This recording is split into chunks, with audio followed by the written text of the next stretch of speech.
항산화제 먹고 활성산소 잡으려다 오히려 치매와 암에 걸린다는 사실 알고 계셨나요? 안녕하세요. 여러분의 건강 지킴이 브라보 건강 라이프입니다. 오늘은 항산화제에 대해 이야기해 보려고 합니다. 흔히 슈퍼푸드라 불리는 식품 광고에 꼭 강조하는 문구가 하나 있는데요. 바로 강력한 항산화 효과라는 말입니다. 건강에 관심 많으신 분들이라면 이 말 많이 들어보셨을 겁니다. 충동 구매를 불러일으킬 만큼 건강식품에서 빠질 수 없는 신뢰가는 광고 문구이지요. 항산화제는 대표적으로 SOD, 타탈라제와 글루타티온 퍼옥시다제 등과 같은 내부 항산화 효소들과 비타민 C, E, A, 아연, 셀레늄, 코엔자임 큐텐, 아스타잔틴, 폴리페놀, 카르티노이드, 폴라보노이드, 이소플라본 등과 같은 비효소적인 외부 항산화 물질들로 구분지어지는데요. 음식물, 비타민, 미네랄, 허브, 식물 추출물 등에서 다양한 형태로 존재하기 때문에 대략적으로 몇 개의 항산화 성분이 있는지 정확히 말하기도 어려울 정도로 그 종류가 다양합니다. 하지만 우리 몸의 활성산소를 제거해 산화 스트레스를 줄여 면역 시스템을 강화하고 노화 방지, 만성 질환 등을 예방해준다는 점에서는 대부분 비슷한 효능을 가지고 있는데요. 이러한 효능은 백세장수를 꿈꾸는 요즘 시대에 없어서는 안 될 기적의 효능이라 불러도 부족함이 없지요. 따라서 건강하고 오래 살기 위한 필수 건강 아이템으로 항산화제가 인기가 있을 수밖에 없는 것입니다. 실제로 건강을 위해서 많이들 드시고 계십니다. 여러분 집에 항산화제 한두 가지 정도는 구비하고 계시지요? 저도 물론 먹고 있습니다. 하지만 건강에 좋은 항산화제라고 하더라도 마냥 좋은 것만은 아닙니다. 오히려 잘못된 방식으로 섭취하면 암이나 치매와 같은 질병의 위험을 높일 수 있다고 하는데요. 그래서 준비했습니다. 지금부터 항산화제에 대한 오해와 위험성에 대해 알아보고 또한 올바른 섭취법과 유용한 팁을 알려드릴 테니 끝까지 시청하시고 건강정보 알뜰히 챙겨가시기 바랍니다. 그리고 제 채널 구독과 좋아요로 저에게도 행복 주시면 아주 건강하게 오래오래 살 것 같습니다. 응원 부탁드립니다. 브라보 건강 라이프는 언제나 여러분들에게 튼튼하고 건강한 정보만 전달해 드리도록 최선을 다하겠습니다. 자, 그러면 바로 시작하겠습니다. 요즘 들어 항산화제가 인기를 끄는 이유는 무엇일까요? 우리 몸에서는 일반적으로 산소의 대사물질인 활성산소와 산화방지제인 항산화제가 서로 균형을 맞추고 있습니다. 전자 하나가 부족한 활성산소와 반대로 전자 하나가 남는 항산화제는 서로를 끌어당겨 안정적인 상태를 유지하고 무해한 상태입니다. 하지만 어떤 요인으로 이 균형이 깨지면 반응성이 높은 불안정한 상태가 되어 세포와 결합해 세포를 손상시키거나 DNA를 파괴하는 등의 현상이 일어나게 됩니다. 마치 철이 산소에 노출돼 부식되듯이 세포가 활성산소와 만나 부식되는 화학 반응이 일어나는데 이것을 바로 산화 스트레스라고 부릅니다. 이처럼 산화 스트레스는 우리 몸에 많은 해를 끼치며 노화나 심혈관 질환, 당뇨병 등 각종 질환을 일으키는 중요 요인 중의 하나로 심각할 경우 치매나 암을 일으키는 것으로 알려져 있습니다. 따라서 활성산소와 항산화제의 균형이 잘 이루어지도록 우리 몸을 건강하게 유지하는 것이 매우 중요합니다. 그런데 공해, 흡연, 스트레스, 과식, 부족한 수면, 자외선 등과 같이 우리가 살아가는 현대사회의 환경이나 습관은 점차 나빠지고 있고 그에 따라 인간이 산화 스트레스를 일으키는 환경에 노출될 확률은 자연스럽게 높아지고 있습니다. 그만큼 질환에 걸릴 위험 역시 크게 증가하고 있어 건강에는 아주 안 좋은 상황이지요. 나아가 사람이 늙고 평균 수명보다 일찍 죽는 이유가 활성산소로 인한 세포 손상이 축적되기 때문이라고 생각하는 사람들도 많습니다. 이런 사람들은 항산화제로 손상을 줄이면 수명이 늘어날 것이라고 기대하지요. 수명을 연장할 수 있다는 생각은 상당히 매혹적입니다. 그래서 많은 사람들이 활성산소와 결합하여 무해하게 만들고 산화 스트레스를 줄여주는 항산화제가 풍부하게 함유된 식품이나 보충제를 찾게 되는 것입니다. 항산화제가 요즘 들어 인기가 있을 수밖에 없는 이유이기도 하지요. 실제로 많은 분들이 항산화제를 복용하고 계시고 아울러 항산화제는 많이 먹으면 먹을수록 건강에 좋다라고 생각하고 계십니다. 여기서 항산화제에 대한 첫 번째 오해.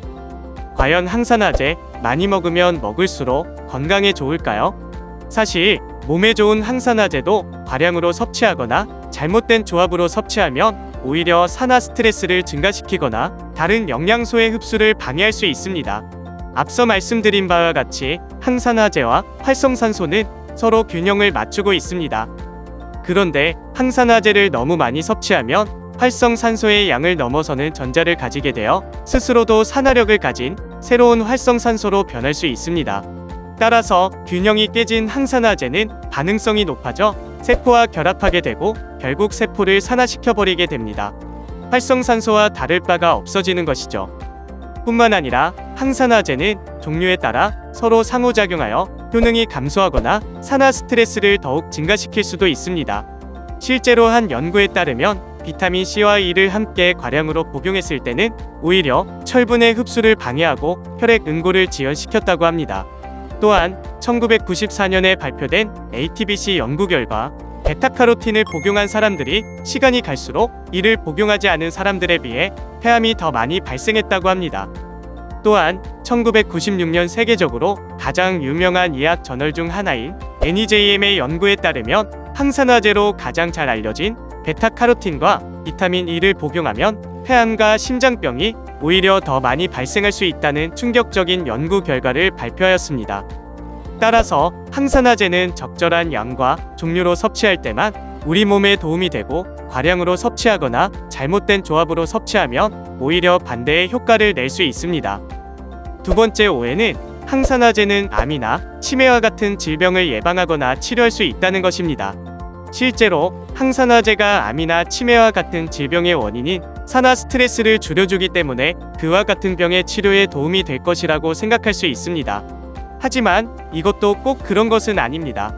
사실 항산화제는 이미 발생한 암이나 치매와 같은 질병에 대해서는 거의 효과가 없다고 밝혀진 바 있습니다. 오히려 항산화제가 암세포의 생존력을 높여 암치료의 효과를 감소시킬 수 있다고 하는데요. 실제로 한 연구에 따르면 비타민 E가 전립선암 환자에게서 암의 진행을 가속시키는가 하면 비타민 C는 화학요법이나 방사선요법의 효과를 감소시켰다는 보고가 있습니다. 그러므로 항산화제를 섭취할 때에는 의사와 상담하고 치료 중이라면 치료 방법과의 상호작용에 주의해야 합니다. 세 번째 오해는 항산화제는 자연적이고 안전하다는 것입니다.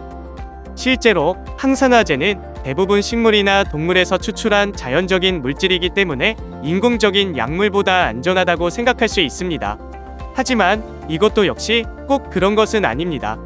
실제로 비타민 A는 과량으로 섭취하면 간 손상이나 골다공증을 유발할 수 있으며 비타민 K는 혈액 응고를 촉진하는 약물과 병용하면 혈전이나 출혈을 일으키기도 하기 때문입니다. 천연적인 것으로부터 왔다고 해서 그 성분이 인체에 미치는 영향이 무해하다는 것이 아니기 때문에 적절한 섭취량과 올바른 섭취법을 따르는 것이 매우 중요합니다. 그렇다면 왜 이렇게 항산화제와 관련된 오해나 편견들이 생겨났을까요? 가장 중요한 요인은 활성산소를 무조건 없애야 하는 해로운 물질로 인식하고 있기 때문인데요. 활성산소는 일반적으로 우리 몸의 염증, 노화, 암, 퇴행성 질환 등의 원인으로 주로 알려져 있지요. 이러한 믿음이 활성산소를 줄일 수 있는 항산화제 치료를 일반화하기 시작했습니다. 활성산소만 제거하면 질병의 원인도 제거가 된다고 생각한 것입니다. 그래서 많이 먹으면 좋다거나 병을 치료한다고까지 생각하게 되는 것입니다.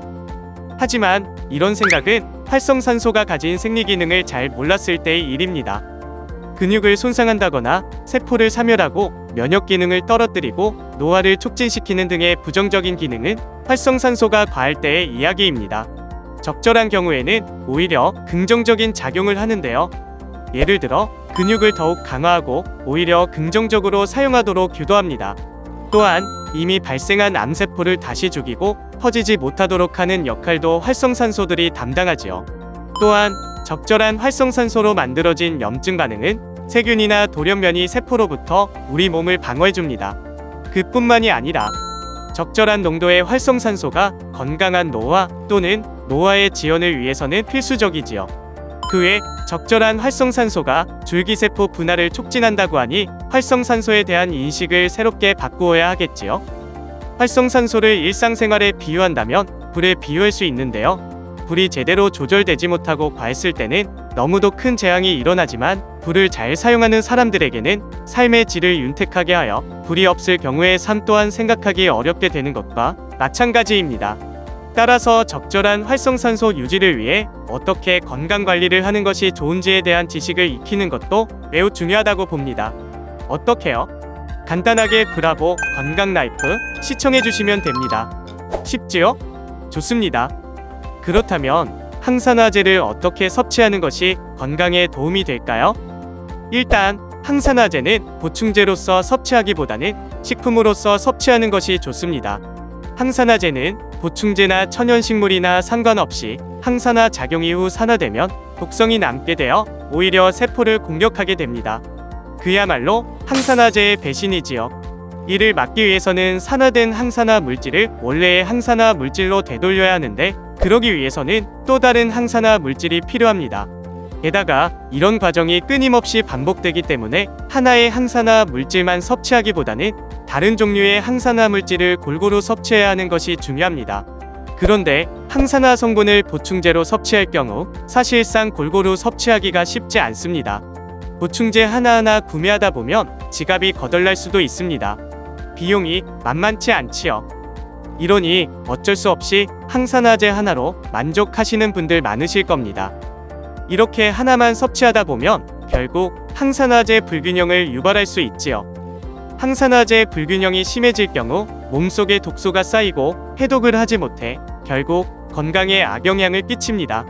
실제로 2007년에 비타민 A, 비타민 E, 베타카로틴과 같은 항산화제 섭취가 오히려 암 위험을 높였다는 다소 충격적인 연구 결과가 덴마크에서 발표된 적이 있는데요. 추적 결과 특정 항산화제만 편식한 것이 문제였다고 하니 시사하는 바가 매우 크지요. 그런데 항산화제를 보충제가 아니라 식품으로서 섭취하면 항산화제뿐만 아니라 다른 영양소들도 함께 섭취할 수 있고 항산화제 편식을 줄여 과량으로 섭취하는 위험도 줄일 수 있습니다. 특히 다양한 색깔의 과일과 채소를 많이 먹는 것이 좋은데요.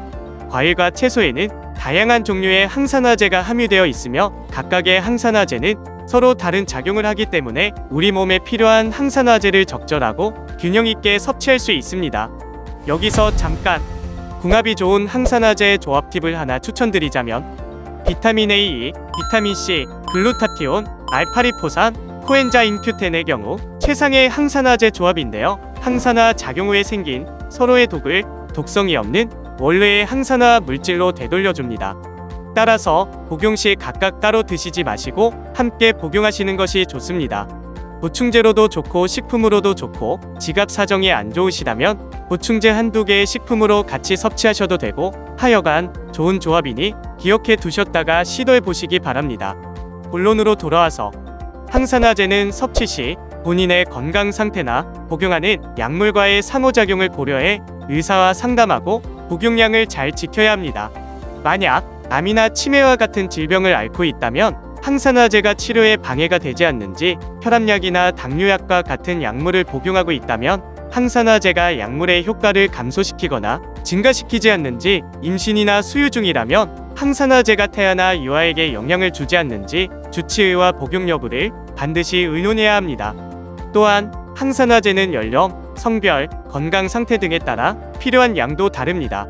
그러므로 항산화제를 섭취할 때는 자신의 상황에 맞는 권장량을 꼭 확인해야 합니다. 마지막으로 항산화제를 섭취할 때에는 과학적인 근거와 전문가의 의견을 참고하는 것이 좋습니다. 어떻게 보면 가장 중요한 포인트인 것 같은데요. 인터넷이나 SNS에서 퍼지는 항산화제에 관한 비과학적이고 유해한 정보에 속지 않도록 주의해야 합니다. 카더라 통신에 자신의 건강을 맡기시지 말라는 말씀입니다. 실제로 일부 광고에는 항산화제가 든 화장품을 바르면 피부가 젊어진다든지 항산화제가 든 음료수를 마시면 건강해진다는 등의 말을 하는데 사실 많이 부풀려진 것이죠. 항산화제가 든 화장품은 피부 표면의 산화 스트레스를 줄여주기는 하지만 피부의 깊은 층까지 침투할 수 없고, 항산화제가 든 음료수는 항산화제의 양이 매우 적거나 설탕이나 인공색소 등의 유해한 성분이 함유되어 있기 때문에 건강에 도움이 되기보다는 오히려 해로울 수 있습니다. 이런 슈퍼푸드 산업은 항산화 성분에 대한 과학적인 근거나 전문가의 의견을 제대로 반영하지 않고 실제와 다르게 효능을 부풀려 소비자들을 유혹하고 판매량을 높이려 항산화제에 대한 맹목적인 믿음을 이용할 뿐 건강엔 전혀 관심이 없어 보입니다. 실제로 식약품 안전처에서 실시한 허위, 과장 광고 단속에서 적발된 185건 중에 항산화 작용을 내세워 일반 식품을 건강기능식품으로 우인 혼동하게 하는 사례가 많았는데요. 그만큼 항산화에 대한 대중의 관심이 뜨겁다는 방증일 텐데요. 하지만 이런 방식은 소비자들에게 잘못된 정보를 전달할 가능성이 매우 크고 자칫 건강에 해를 끼칠 수도 있기 때문에 지양되어야 할 부분이지요. 따라서 인터넷이나 각종 매체에서 보여주는 항산화제 광고에 너무 현혹되지 마시고 과학적인 근거와 전문가의 의견을 참고해 스스로 선택하시기 바랍니다. 우리의 건강은 소중하니까요. 저도 홈쇼핑이나 광고 보면 혹해서 드리는 말씀입니다. 항산화제는 우리 몸에 꼭 필요한 물질이지만 잘못된 방식으로 섭취하면 오히려 건강에 해로울 수 있습니다. 그러므로 항산화제를 적절하고 균형 있게 섭취하는 것이 중요합니다.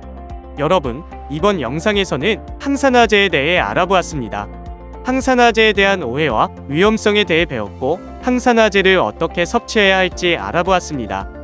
이 영상이 여러분의 건강에 도움이 되었으면 좋겠습니다. 다음 영상에서는 다른 건강 관련 주제에 대해 이야기해 보겠습니다. 오늘의 브라보 건강 라이프는 여기까지입니다. 도움이 되셨다면 소중한 분들에게 소개 많이 해주시고 모두가 건강해지시길 바랍니다. 다음 시간에 더욱 건강한 정보로 다시 돌아오겠습니다. 감사합니다. 그럼 안녕히 계세요.